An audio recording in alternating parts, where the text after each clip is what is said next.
Salut à tous, bienvenue sur les Sentiers du Réel, je m'appelle Alexis. Aujourd'hui nous allons revenir sur, ou en tout cas venir, puisqu'on n'a jamais traité sur la chaîne, donc le sujet des arbres géants.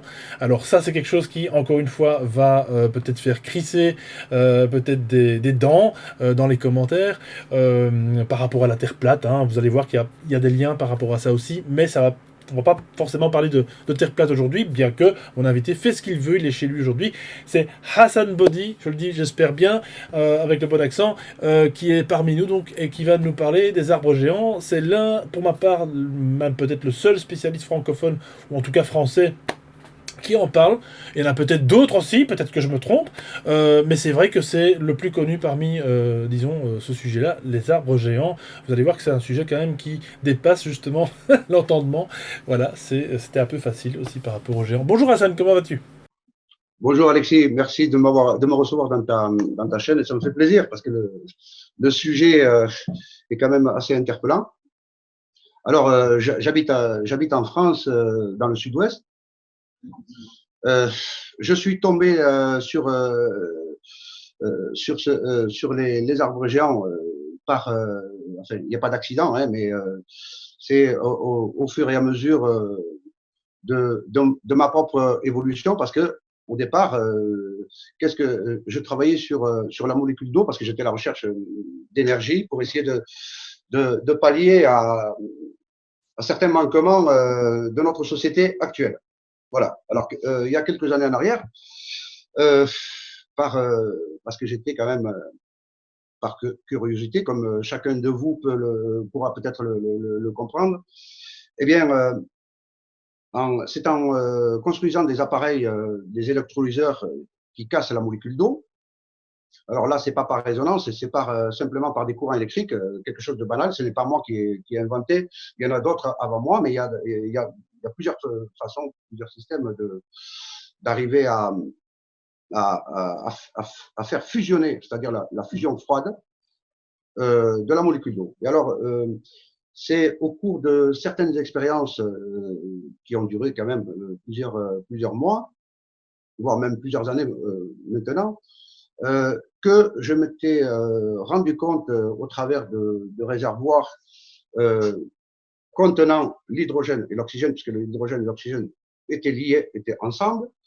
Je me suis rendu compte que mes appareils, mes électrolyseurs qui étaient en plexiglas, c'est-à-dire les parois extérieures en plexiglas, je me suis rendu compte que ils se fissuraient. Alors, bien entendu, je fais des recherches. Je m'aperçois aussi que les réservoirs également se fragilisaient.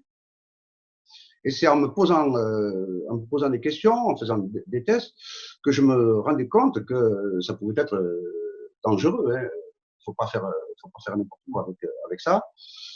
Et alors, en approfondissant ces recherches, je me suis rendu compte que c'était l'hydrogène qui traversait la matière.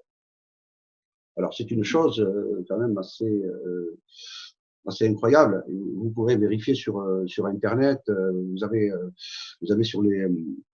sur les moteurs de recherche sur l'hydrogène. Vous allez comprendre, puisqu'on a essayé d'inclure l'hydrogène dans des pastilles en graphène. Donc là, ça correspondait parfaitement bien à ce que je voyais. Alors, c'est en faisant encore d'autres expériences dans des bains avec des plaques pour faire de la dorure ou du chromage sur certains métaux et en plongeant des morceaux de roche, des galets qu'on retrouve au bord de la rivière, que je me suis rendu compte que il y avait de la matière qui venait se fixer dessus. Bon, comme par exemple le chromage, parce que le chromage, c'est une forme d'électrolyse. C'est-à-dire qu'on met un métal sur un autre métal. C'est-à-dire de l'or on peut mettre de l'or sur de l'inox ou sur du cuivre ou sur du laiton. Enfin, on peut faire toutes sortes de modifications, disons, alchimiques. Voilà. Alors, c'est là que j'ai resté tout le temps dubitatif face à cela.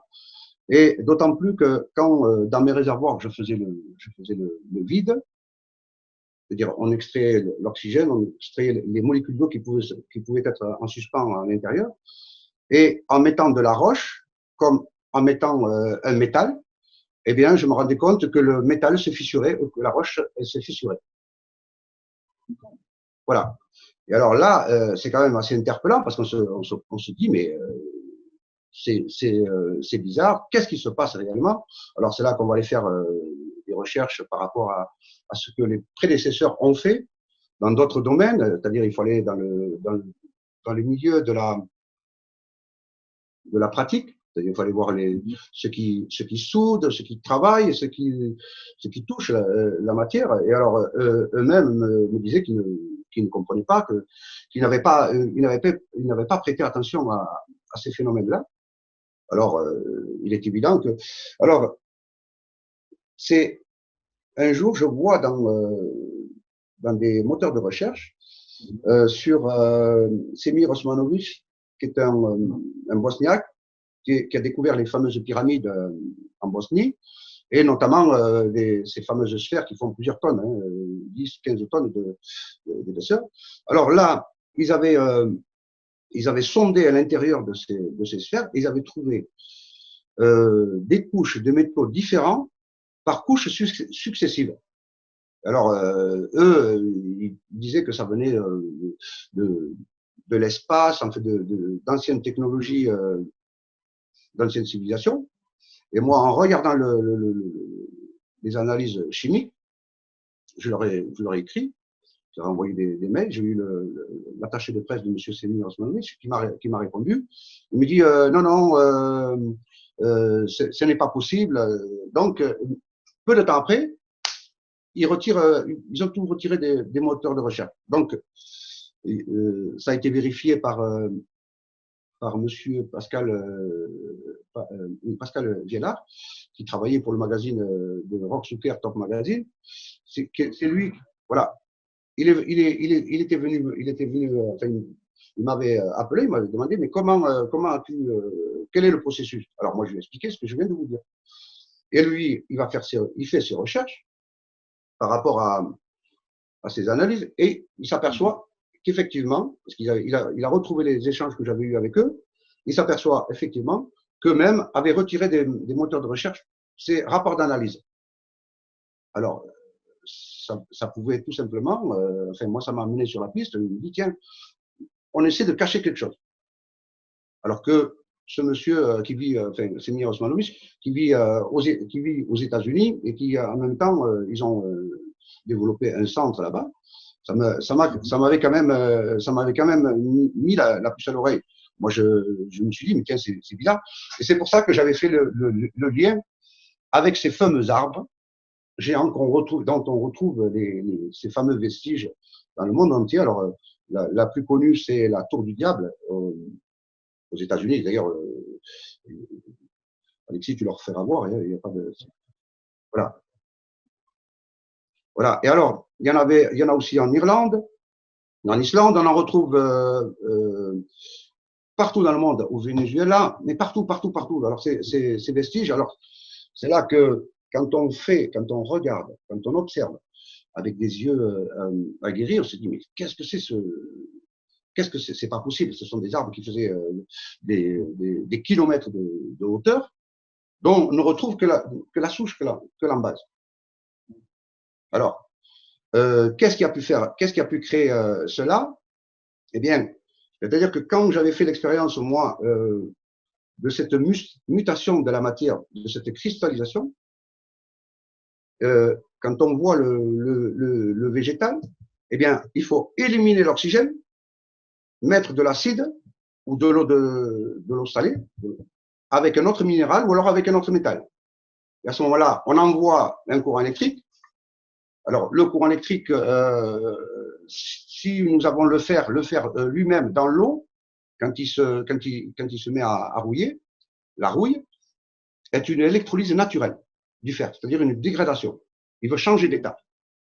C'est pour ça que c'est quand même assez interpellant parce que ce processus qui peut nous paraître parfois peut-être très très long peut aussi être très très court sur une sur quelque chose de petit. Mais à cette échelle-là, c'est pas possible. Donc, c'est quand même très interpellant. Alors là, on va regarder tous les cristaux que nous découvrons, que ce soit les pierres précieuses, que ce soit les rubis, le saphir, tout ce que l'ambre et tout qu'on retrouve. L'ambre, on va la retrouver dans la mer Baltique, dans les pays nordiques.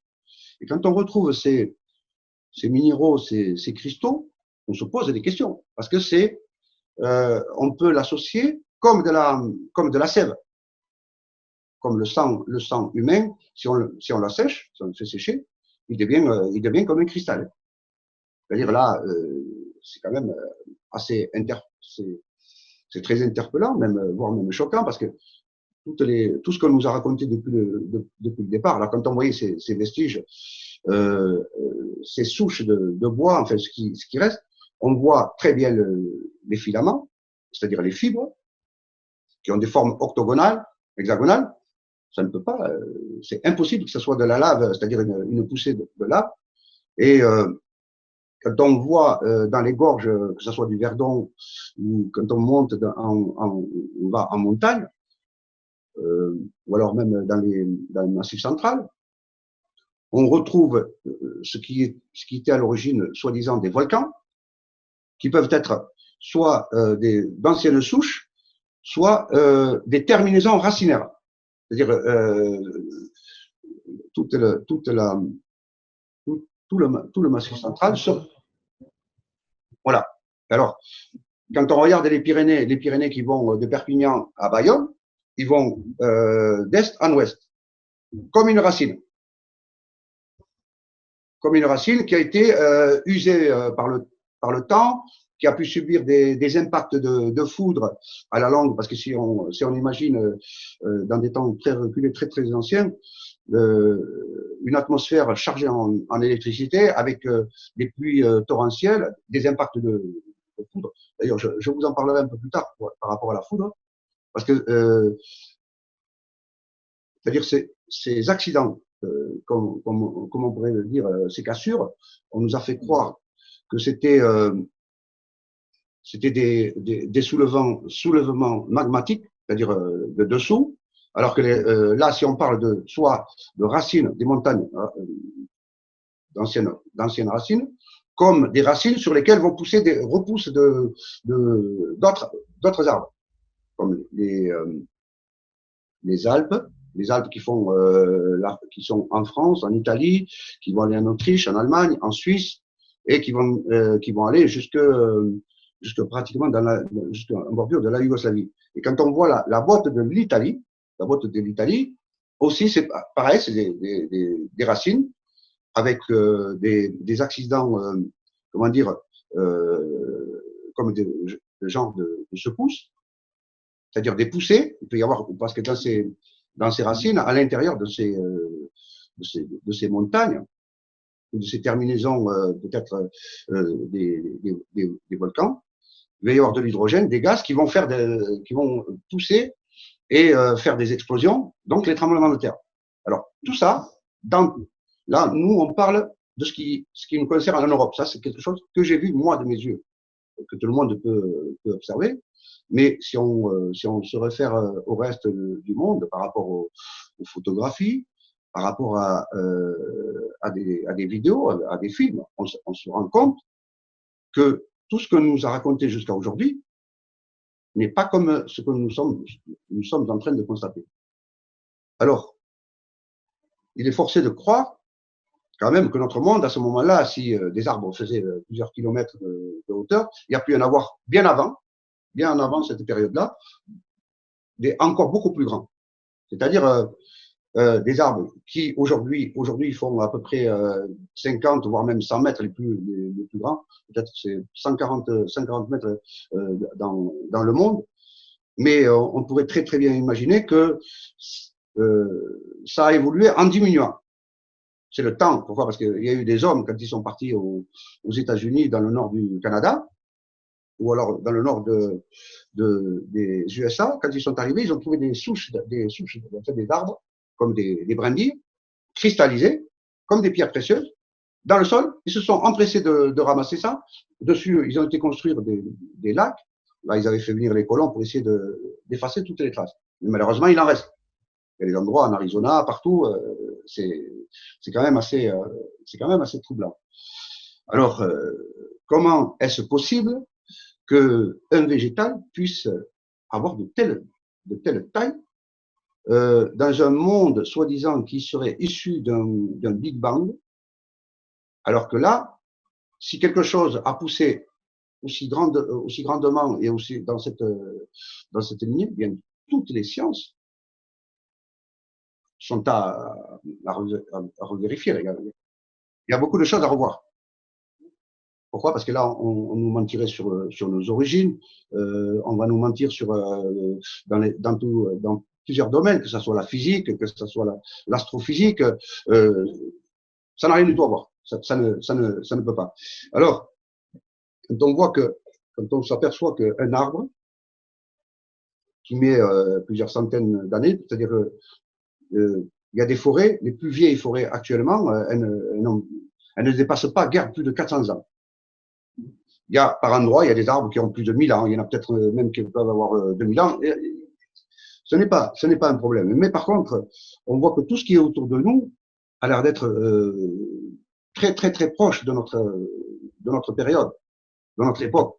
Alors que toute l'histoire telle que nous l'a racontée jusqu'à aujourd'hui ne peut pas coller avec ce que nous voyons, ce que nous constatons. Là, on ne parle pas de vestiges, parce qu'il est très facile de nous faire croire à des humains venant de singes, venant de l'eau, du poisson, et arriver vivant dans des grottes, évoluant dans un monde où on va se développer nous-mêmes. C'est-à-dire essayer de chercher, essayer de comprendre. Mais là l'histoire des arbres géants qui font des montagnes, qui sont cette matière qui va même nous composer à nous-mêmes. Pourquoi? Parce que quand on voit entre les défilés, entre les montagnes, vous avez les rivières, vous avez dans les plaines, on va retrouver des couches de sédiments avec du sable, avec de l'argile. Quand on creuse à des profondeurs à partir de la terre végétale qui est juste 1 mètre, et après en dessous c'est du sable, c'est des gros galets, et sur plusieurs dizaines de mètres de profondeur, des galets parfaitement arrondis. Alors nous on nous a dit que c'était des soulèvements, qu'il y avait des océans, fort possible, il y a peu. Il peut y avoir des soulèvements, il peut y avoir eu un océan, mais pour faire descendre un caillou depuis la montagne et l'amener à 50 km plus loin et sur des couches astronomiques, qu'est-ce qui a fait que ça soit lessivé? C'est l'eau, c'est les intempéries, c'est les impacts de foudre dans la montagne. C'est-à-dire la foudre qui serait issue de nuages chargés électriquement, c'est-à-dire un nuage deviendrait un condensateur qui va, au moment pour se décharger, il va repasser dans l'atmosphère, c'est-à-dire revenir vers le sol. Il électrolyserait les molécules d'eau qui sont dans l'air. Donc là, électrolyse, c'est-à-dire hydrogène, oxygène, et d'un seul coup, l'impact, c'est-à-dire le plasma. Alors la détonation, c'est-à-dire la détonation de l'orage, ce serait une électrolyse des molécules d'eau qui sont dans l'air et qui, au moment du choc avec les cols, avec la montagne, eh bien là vous avez la dégradation. Alors quand on regarde les montagnes, même si ce sont des pics, on voit des couches comme des épidermes, comme la peau d'un être humain. Et là il y a de quoi se poser des questions, parce que si ces minéraux qui descendent de la montagne, qui sont dans ces cailloux, qui vont, à force d'érosion, vont devenir des nanoparticules, c'est-à-dire des minéraux, qui vont alimenter des plantes. Et ces plantes-là, nous allons nous en nourrir. que ce soit les arbres dont nous cueillons les fruits, que ce soit les feuilles de salade, les feuilles de tomate. C'est-à-dire que tout est en perpétuel mouvement, c'est-à-dire que les feuilles vont tomber, vont s'agglomérer au niveau du sol et venir nous recomposer à nous. Voilà, c'est quand même assez. C'est-à-dire que de l'eau, H2O, les minéraux, ça passe dans les racines, dans l'écorce, ça va passer dans l'arbre, va composer. Donc il y a la vie là, il y a la vie. Et ces atomes qui sont à l'intérieur de ce fruit qui va venir nous composer, parce que là, on va parler de cristaux, on va parler d'argile. Qui dit cristaux, argile, on dit silicium. Nous en sommes composés. C'est-à-dire que ce silicium, ce sont des microprocesseurs dont l'être humain n'a pas conscience, peut-être comme ça, mais dans les ordinateurs, on utilise le silicium pour emmagasiner la mémoire, l'information. Et on en trouve d'ailleurs dans le cerveau, hein, des microcristaux de calcite, et qui d'ailleurs, pour ma part, sont un élément constituant par rapport à la glande pinéale. C'est pour ça que télépathie et compagnie peuvent exister, puisque justement, il y a... Enfin bon, c'est un autre débat, mais voilà, on peut se comprendre. Non, mais... c'est passionnant, c'est passionnant. L'information, à ce moment-là, elle va prendre d'autres sens. C'est-à-dire que si notre corps emmagasine de l'énergie, va emmagasiner les minéraux, parce qu'on se construit, on devient, on est comme une machine parfaite. Donc, mais nous n'en sommes pas conscients, parce que c'est pour ça que j'avais fait tout à l'heure allusion à un singe. Je n'ai rien contre les singes, mais chaque espèce, par couple, est dans un ordre bien déterminé. C'est-à-dire que nous nourrissons aussi de chair animale, bien que certaines personnes, je le comprends, mais l'animal va se nourrir du végétal. Il va se nourrir soit de graines, soit de feuilles, d'herbes. Donc, quand on voit une brindille d'herbe, quand on voit qu'un fruit qui descend de l'arbre, ce fruit contient des molécules d'eau, contient des minéraux. Ce sont ces fruits et ces végétaux différents qui vont venir nous composer. C'est-à-dire que l'apport de notre propre constitution viendrait de ce silicium, c'est-à-dire l'intelligence. Alors imaginez que puisqu'on retrouvait dans ces arbres géants, on retrouve des pierres précieuses, des cristaux, des quartz, sous toute forme. Il y en a, c'est magnifique. Il y a certaines personnes même qui en utilisent pour se soigner, pour guérir. Tout le monde aime ça. D'ailleurs, je vous conseille c'est magnifique. Hein. Et alors, ces cristaux que nous retrouvons soit par extraction dans des mines, il y en a qui vont les chercher, ou alors on va les retrouver en surface. Il y en a même dans le massif central. Hein. Il y en a beaucoup. Hein. Et alors, ces cristaux, c'est comme s'ils vibraient, c'est comme s'ils communiquaient, c'est-à-dire que c'est comme s'ils gardaient en eux une certaine mémoire, des origines. C'est-à-dire que là, c'est quelque chose que l'homme n'a pas touché.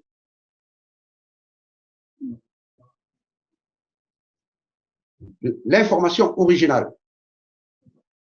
Alors, pour en arriver à l'espèce que nous sommes, les êtres humains, c'est-à-dire nous serions peut-être dans le tableau, la dernière espèce créée, puisque le reste, que ce soit les animaux, que ce soit le végétal, tout le reste est bien avant nous. Et nous avons été créés. D'ailleurs, on va le retrouver dans les trois religions. Hein. On dit que nous sommes issus d'un seul père, unique père, Adam. Nous avons été créés de terre et d'argile. La terre, l'argile, c'est-à-dire la vie. L'argile, c'est quoi? C'est le silicium, l'intelligence. Donc, il y a l'eau, le végétal, qui va donner le minéral, Et le silicium est donc, après, le vivant et nous ensuite. Mais nous avons une intelligence. C'est-à-dire que nous sommes l'espèce qui est capable de se déplacer, capable de réfléchir, capable d'avoir de l'empathie comme les animaux, mais d'une manière différente. Mais nous pouvons interagir d'une manière beaucoup plus équilibrée si nous étions équilibrés, si nous étions en mesure de comprendre qui nous sommes et sur quoi nous vivons.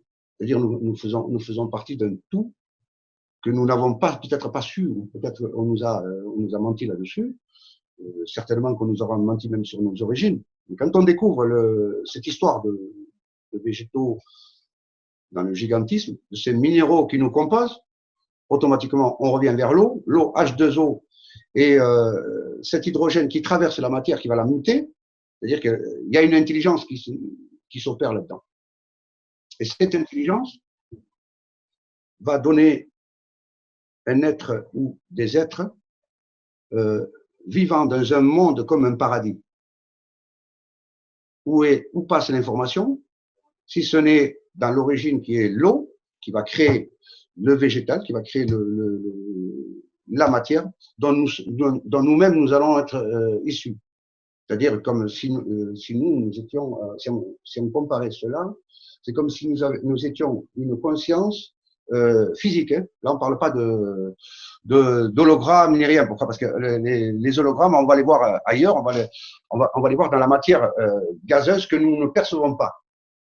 C'est-à-dire que l'air, si on retire les molécules d'eau, on va trouver plusieurs gaz dans l'air, mais l'oxygène, on ne peut le voir que si on le liquéfie, c'est-à-dire à moins 196 degrés. L'azote, exactement, à moins 220, pareil, et l'hydrogène deviendra liquide à moins 253 degrés. Et dans ces températures vraiment très très froides, extrêmes, nous ne pourrions pas vivre. Notre corps gèlerait instantanément. Hein. C'est-à-dire que même respirer de l'oxygène à 190 degrés, moins 190 degrés, nos poumons ils se colleraient. On ne pourrait pas. Alors là, quand on réfléchit dans ce froid quand même extrême, on arrive à la supraconductivité. C'est-à-dire que les atomes se mettent en équilibre, il n'y a plus de perte. Donc là, la matière interagit d'une manière beaucoup plus quantique, d'une manière invisible. Nous, on ne peut pas le comprendre. C'est comme si on avait un aimant, le pôle sud et le pôle nord, ils communiquaient, c'est-à-dire comme si c'était un langage. Et si on envoyait un courant électrique, leur langage serait totalement différent, beaucoup plus accroché. Et plus on augmenterait l'intensité, plus le langage deviendrait différent. Pourquoi? Parce que dans le froid, dans ces températures-là, il n'y a plus de perte de courant. Il n'y a plus de perte d'énergie. C'est-à-dire il y a un équilibre total. C'est comme si notre pensée, au travers de la matière, se modifiait. C'est comme l'histoire du petit poussin avec le fameux robot. Je ne sais pas si tu l'avais vu, la vidéo. Oui. C'est-à-dire l'automate. Oui. La matière influence l'esprit et l'esprit influence la matière. C'est-à-dire que il y a une. Je mettrai peut-être un extrait de la vidéo. En fait, on voit ce petit poussin qui, effectivement, donc n'a pas sa mère, a été séparé de sa mère, Voilà. hein, la poule. Et donc, ils ont mis un robot qui vient justement remplacer, soi-disant, la poule. Et le poussin est enfermé dans une cage, je crois, si je me rappelle bien. Et le robot, je crois, lui apporte de la nourriture. Alors, c'est un automate, un banal automate qu'on remonte. Hein. Eh bien, on va le mettre n'importe où.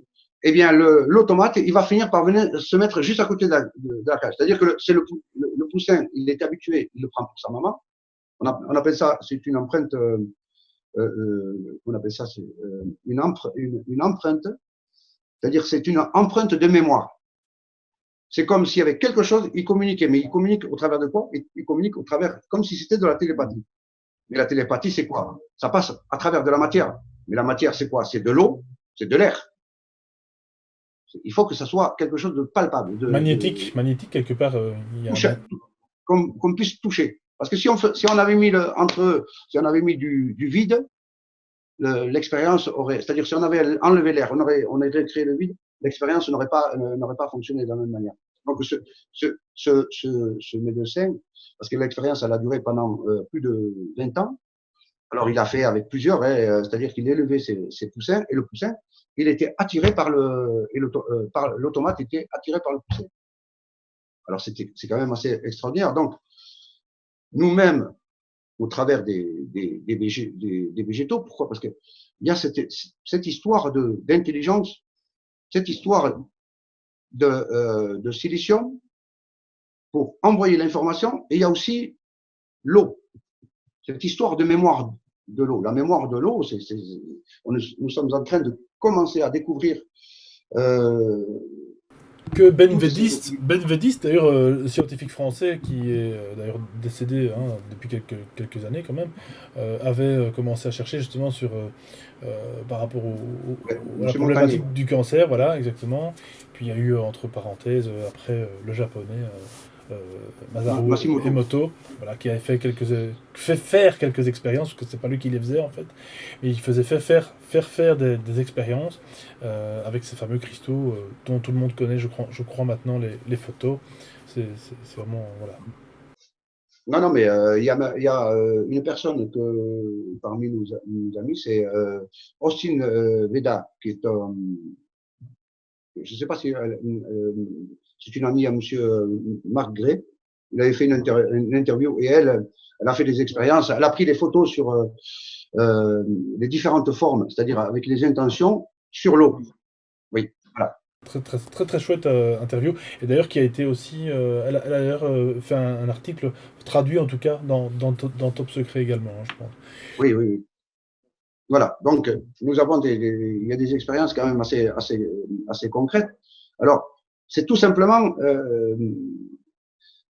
pour toi, Alexis, et pour les personnes qui vont écouter la vidéo, pourquoi lier les arbres géants, lier les végétaux que nous avons maintenant, parce qu'ils vont nous former, ils vont nous constituer, c'est pour essayer de comprendre que nous sommes liés à la nature et l'intelligence de l'arbre, quelque chose que nous avons banni de cette compréhension. Donc là, on arrive à quelque chose quand même de beaucoup plus profond, de beaucoup plus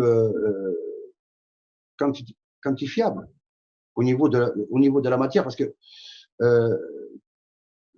quelque chose que nous avons banalisé, écarté, va prendre une dimension vraiment tout autre, parce qu'on va arriver, si l'arbre, s'il y a les encodages dans la molécule d'eau, s'il y a les encodages dans les cristaux, s'il y a des encodages dans ce silicium, qui dit dans la création du vivant, que ce soit, on va prendre notre exemple, l'intelligence. Mais qui est derrière tout ça, si ce n'est que, puisque tout le monde personne ne peut reproduire, personne ne peut le comprendre, si ce n'est qu'un grand architecte, un créateur, qui va orchestrer cela, qui va codifier cela. Alors là, quand on parle de libre arbitre, de rêve, de vision, et si nous étions autre chose qui serait prédestiné, encodé, et bien peaufiné dans notre monde. C'est-à-dire ce que nous sommes en train de vivre, nous sommes en train de le vivre parce que c'était comme ça. Parce que on en discutait justement avec Hassan hors antenne. C'est vrai que donc selon toi, enfin selon ce que tu observes et selon aussi tes observations, tes ressentis, etc. On aurait donc tous un rôle. Ça, de toute façon, on le sait. Je pense que ça, je l'ai déjà quand même assez dit dans les émissions. On a tous un rôle, une mission, appelez ça comme vous voulez. Bon, voilà, ça fait peut-être un peu chrétien, mais bref, c'est vraiment, on a tous un rôle, même si on ne fait rien, on en rigolait justement hors antenne. Euh, Même si on a un rôle de rien, soi-disant, ben, je n'y crois pas, on a effectivement, même dans la famille, hein, voilà, on en discutait également aussi, hors antenne, Rien ne se perd. rien Rien ne ne se se perd. perd, C'est-à-dire que tout nous se avons tous transforme. besoin. Exact. Nous avons tous besoin les uns des autres. Nous avons besoin, et comme les autres ont besoin de nous, comme les végétaux ont besoin de nous, comme les animaux ont besoin de nous, il faut juste établir un équilibre, essayer de comprendre qui nous sommes. C'est-à-dire comprendre. Et alors là, ça élimine, c'est-à-dire que ça nous met tous dans le même niveau. Ça élimine toutes les guerres. Tous les conflits possibles avec votre voisin, avec votre voisine. On est tous. Ça élimine les guerres.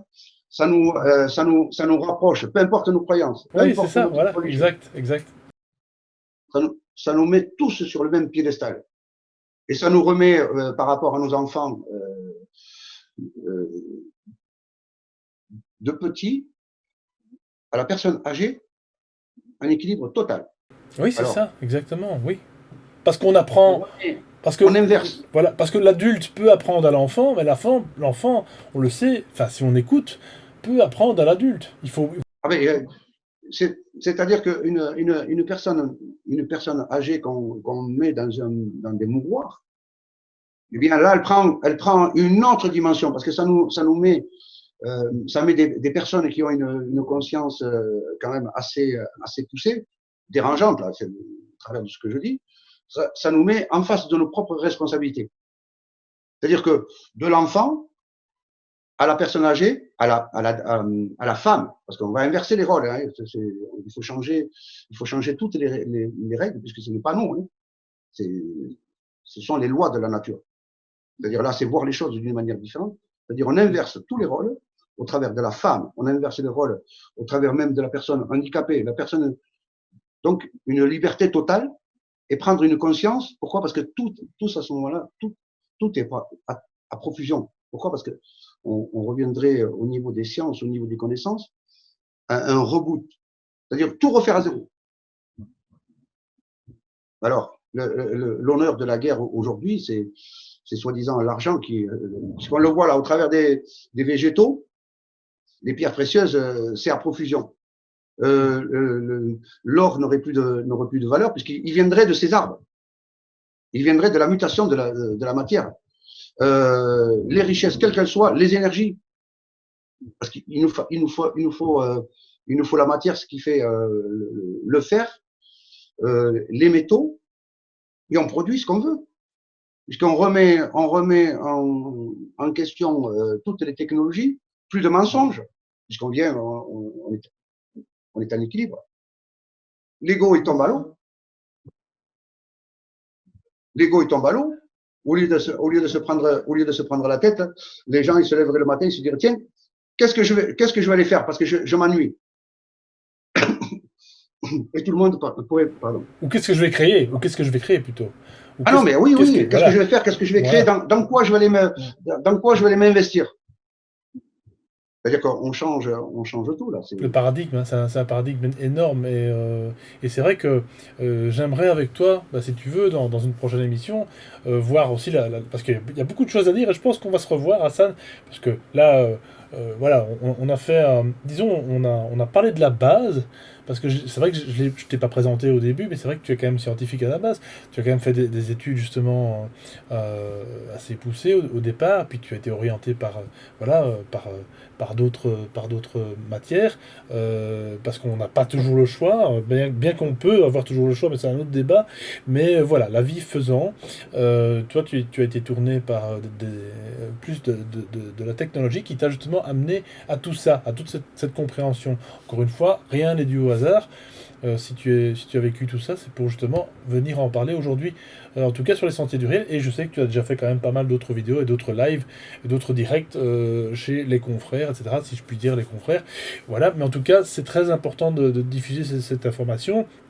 Parce que d'ailleurs pour toi c'est l'avenir, hein, justement de pouvoir comprendre qui nous sommes à travers justement les arbres géants, parce qu'il ne s'agit pas encore une fois comme la Terre plate de dire qu'elle est simplement plate ou que les arbres géants sont géants, avec tout ça c'est très bien, mais justement de savoir d'où est-ce qu'on vient également. Donc c'est ça qui va peut-être faire sans doute l'objet d'une prochaine émission parce que moi j'ai 1000 questions, bien entendu, les auditeurs aussi ont 1000 questions. Les arbres géants, alors qui c'est qui les a coupés? Est-ce que la Terre, s'ils étaient si géants que ça, la Terre serait bien plus grande qu'on ne le pense? Enfin, tu vois, il y a un tas de Absolument. questions qui sont là pour le coup peut-être très matérialistes, très 3D, Eh bien, mais il y a... Allez, Alexis, pour répondre, parce que là, il y a beaucoup de questions en même temps. Non, mais on aura l'occasion d'en débattre ultérieurement. Alors, qui a pu les couper? Si on voit que tout cela est réglé à la seconde de près, que nous sommes comme des machines, on ne s'en rend pas compte, mais nous sommes construits, nous sommes fabriqués, mais nous sommes de chair et de sang, avec une conscience. Et, on va pas rivaliser avec une machine, on n'est pas dans l'intelligence artificielle, bien au contraire. Hein. C'est-à-dire que ce sera toujours l'homme qui aura le contrôle sur la machine. Quel que soit le robot, c'est l'homme. Jamais. Je l'espère Hassan, je Voilà. l'espère. Voilà, la machine restera toujours au service de l'homme, mais jamais l'inverse. On ne fera pas du transhumanisme ni quoi que ce soit. Bien au contraire. Mais moi, ce qui me plaît le plus dans cet avenir, parce que moi, je suis très optimiste, je sais que le monde va changer parce que nous sommes en train d'évoluer dans la conscience, nous sommes en train de nous ouvrir. C'est comme si, à l'intérieur de nous, quand nous fûmes créés de notre père Adam, c'est comme si ce créateur qui lui-même a fait couper ces arbres pour créer la matière qui va nous composer, puisqu'il a dû faire ça sur plusieurs générations, mais il y a très très longtemps. Et alors, si nous arrivons à nous caler et, au travers de tout ça, au travers de ce qui pourrait être un encodage sur tous les atomes, c'est-à-dire essayer de comprendre dans la physique quantique, parce que certains physiciens dans la quantique sont allés raconter un peu n'importe quoi. Mais maintenant, si on allait dans la physique quantique, où chaque molécule, toutes les molécules d'eau, que ce soit dans les océans, par le brassage, le mouvement des vagues et tout, que chaque molécule, toutes les molécules d'eau d'apparence semblable, je dis bien d'apparence semblable, et que tous les atomes qui vont créer toutes les matières, que ce soit les minéraux, les végétaux, les métaux, tout ce que vous voulez, d'apparence semblable, mais qu'à l'intérieur d'eux, il y a quelque chose qui les différencie au travers des électrons, au travers de leur propre composition. C'est comme s'ils avaient été encodés à l'infini. C'est-à-dire là, on arrive à quelque chose qui est unique. Une molécule d'eau ne ressemblera pas à l'autre. La mémoire de l'eau ne serait pas possible. C'est-à-dire que les atomes qui te composent, toi, Alexis, et moi, d'apparence semblable, nous sommes des frères, mais avec une empreinte différente, c'est-à-dire unique. Donc on est construit uniquement, nos parents pareil, depuis le début jusqu'à la fin, s'il y a une fin, eh bien tout est unique. Donc prédestiné, c'est-à-dire avec une voie bien tracée, c'est-à-dire qu'au lieu de se prendre la tête, essayer de se mentir à nous-mêmes, eh bien on laisse faire les choses, on soit beaucoup plus ouvert, qu'on mette pas entre nous des barrières, des frontières qui nous divisent. C'est-à-dire que peu importe la religion dans laquelle nous sommes, même si on nous a menti, on s'en fout de ça. On laisse tomber, on continue et on avance. Alors c'est pour ça que tout le vivant dans son ensemble, pour moi, est encodé comme la matière, c'est-à-dire prédestiné. C'est ça, ouais. Et un gros ordinateur. Un gros ordinateur. Oh là, non, nous vivons dans quelque chose qui est Déjà, immense. déjà, on devrait se rappeler, je l'avais déjà dit dans une émission, je sais plus comment, je sais plus laquelle d'ailleurs, on vit dans un système, donc déjà, un système, c'est un système informatique, donc tout est programmé. Hein. Quand on dit on s'enracine, ou on perd nos racines, pourquoi est-ce qu'on perd nos racines d'ailleurs? Hum, Voilà, ce sont des petites expressions comme ça qui peuvent être liées avec tout ce qu'on est en train de raconter là. hum. Et nos enfants comme nous-mêmes, nous fûmes des fruits de nos parents, nos enfants sont nos fruits. Voilà, c'est quand même assez extraordinaire.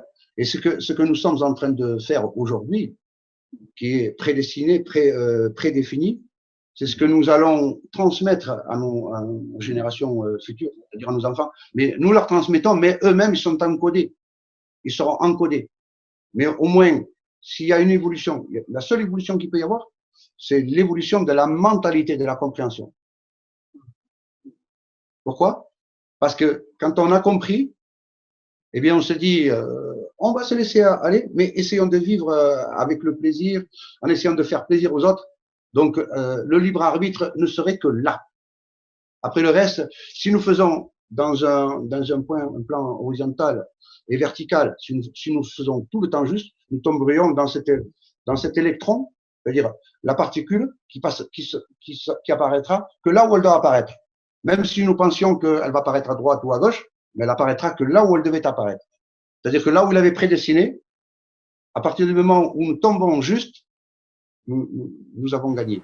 Exactement, absolument, c'est ça. Et bah, c'est pour ça que bah, c'est un des meilleurs moyens de vivre le moment entre guillemets présent. Bon, bien que, encore une fois, le temps n'existant pas, enfin, on se comprend très bien. On se comprend que la vie, finalement, elle ne demande qu'à être gagnée, pas être perdue. Et on en est là pour. Voilà, Hassan, justement, pose des petites graines. J'espère qu'avec toutes ces émissions, c'est ce qu'on fait hein, sur les sentiers du rail et d'autres chaînes aussi également, tant qu'on peut le faire encore une fois via YouTube, parce que voilà, je pense que c'est prédestiné un jour ou l'autre à tomber, mais c'est pas grave, on passera sur un autre média. J'en profite, hein, c'est une petite, voilà, une petite parenthèse personnelle. Mais voilà, je profite justement de cet instant pour le dire, et c'est vrai qu'on est... Voilà, de toute façon, comme tu dis, hein, les enfants, on a beau dire, voilà, il y a des directions qui vont d'un côté, des directions qui vont de l'autre côté, mais tant qu'on peut le faire, en tout cas, tant qu'on peut leur donner justement cet enseignement, entre guillemets, sans jamais obliger, mais en ouvrant simplement, et de manière, encore une fois, pédagogique, parce que nous sommes tous des grands enfants, hein, nous ne l'oublions pas, nous ne sommes pas des adultes, nous devons encore apprendre chaque jour, et puis à chaque instant de notre vie, voilà, toutes les merveilles de la vie, les merveilles, les mystères aussi également, et justement, ben, les arbres géants en font partie. Et je pense que c'est vraiment très important d'aller vers ce sujet, parce qu'encore une fois, il s'agit de l'importance de nos origines. Et puis, ben, comme tu dis, hein, tout tombe, hein, guerre, ego, voilà. Il faut comment dire, se mettre à l'évidence que si ces montagnes, ces structures dans le gigantisme, il y a pu y avoir aussi des animaux, mais immenses. C'est c'est un manque, c'est un manque avec, c'est un manque au chaînon parce qu'on nous a fait croire que nous étions venus d'un Big Bang. Et si nous nous étions trompés, vous imaginez pas un peu les futures générations, parce que là, cette histoire d'arbres géants de ces montagnes, ça fait à peu près 4-5 ans que ça a commencé à se développer. Et ici en France, on a eu la chance, parce que nous sommes tombés là-dessus, moi, le hasard n'existant pas, au travers de cette molécule d'eau, de cet atome d'hydrogène qui traverse la matière. C'est très très important. Et alors, nos enfants, si nous sommes dans le bon timing, ils ne pourront être que fiers de nous. Et nous aurons accompli notre mission, parce que notre mission, c'est de transmettre, c'est d'essayer de découvrir et de ne pas fuir comme des lâches, parce qu'il y a d'autres domaines. Il y a d'autres domaines, que ce soit dans la biologie, que ce soit dans la médecine. Il y a tu as des intervenants qui défendent. D'ailleurs, bravo à eux, que ce soit dans la médecine, que ce soit dans la vaccination et dans d'autres domaines. Tout est bon à prendre. Chacun porte une pierre à l'édifice. Et maintenant, si nous découvrons que la pierre, elle vient du bois, c'est quand même assez extraordinaire. Et c'est quand même pas compliqué, hein, justement, observer un petit peu Ouais, mais il y en les... a, Mais oui, mais bon, c'est il y en tellement a évident. partout, C'est tellement partout. évident. Voilà, il y en a en Belgique, il y en a en France, il y en a partout. Hein, je veux dire, c'est juste incroyable euh, de se rendre compte que finalement, voilà, comme tu dis, il y a eu une falsification de l'histoire, ça on le sait de toute façon. Mais là, c'est vraiment très très gros. Et c'est pour ça que j'aimerais t'inviter de toute façon pour une suite, entre guillemets, à cette émission, parce que il y a énormément de choses à dire. Toi, tu as fait beaucoup de recherches, ça fait comme tu dis très longtemps que tu t'y intéresses quand même. Et puis en plus, par la base scientifique que tu possèdes aussi, ça c'est très très très important. Voilà, ça pourra peut-être faire taire certaines personnes qui justement, encore une fois, pensent que des chercheurs alternatifs sont forcément bien tous Et des fous. nous sommes plusieurs nous sommes plusieurs dans le Voilà, monde. exactement. Et tout le monde est invité, hein. Il y a pas Ouais. de, il y a pas de problème. Celui qui s'intéresse à, à cette, euh, à cette merveille, parce que je C'est une suis moi merveille, aussi en train de- absolument. voilà. Il y en a d'autres dans le monde, dans les pays. Alors, on est plus ou moins en relation. Nous avons un groupe là sur Facebook sur les arbres géants. Ici en France, nous avons des confrères en Italie qui sont reliés à nous. Après, dans d'autres spécialités partout en Europe, mais on se rejoint. Pourquoi? Parce que c'est ce que là où on touche, ça touche plusieurs domaines. Et c'est pas la peine de se fermer parce que, enfin, de se dire tiens, c'est complètement ahurissant. Il faut sortir du formatage et voir les choses d'une manière différente. Et je vous assure que les solutions, elles sont là. C'est-à-dire que ce soit au niveau de l'énergie, parce que nous développons aussi d'autres, enfin, dans d'autres domaines des technologies, et au travers du monde, il n'y a pas d'âge et il n'y a pas de limite. Tout le monde est le bienvenu. Alors que ce soit n'importe qui, homme, femme, pas de discrimination. Alors, L'universalité, justement, voilà. exactement. Pas de nul. Combien de fois, moi, je me suis opposé à des personnes qui m'ont dit non, non, tu gardes ça pour. Je dis non. Moi, je voulais que ce soit en France, que ce soit les chrétiens comme les juifs avec nous. Pas de discrimination, pas de séparation. Pourquoi? Parce que ici, nous vivons avec vous, nous sommes avec vous, et on ne peut pas favoriser une cause par rapport à une autre ou une autre religion. Ça, c'est impossible. Maintenant, si le miracle de cet hydrogène qui envoie l'information se concrétise, je pense que ce sera à l'univers. Voilà. Et nous aurons gagné. Magnifique Hassan, Merci. merci, très très belle conclusion en tout cas pour cette vidéo parce que voilà, en tout cas on va être amené à se revoir, ça c'est certain parce que je sais qu'il y a beaucoup de gens, je pense, parmi les auditeurs qui t'attendaient sur la chaîne, c'est vrai que voilà, moi je m'y intéresse quand même depuis quelques temps, alors moins longtemps que toi, mais je pense que c'est encore une fois un sujet qu'il fallait développer en tout cas ici sur la chaîne parce que encore une fois tout est interlié. J'espère que les auditeurs l'ont compris, que tous ces sujets sont interliés. De toute façon, il n'y a absolument rien de cloisonné. Tout est interlié, c'est universel. Voilà, grand merci Hassan pour en tout cas pour un début d'explication, en tout cas scientifique ici, parce que pour le coup, voilà, on a parlé de quantique, de molécules, etc. C'est vraiment très très très important. J'espère te revoir très très bientôt bien, pour la suite, en tout cas pour parler un petit peu plus des observations que tu aurais faites éventuellement. Et voilà, et de toute façon, on se retrouve. Alors n'oubliez pas aussi aux auditeurs hein, d'aller voir sur Facebook le fameux groupe.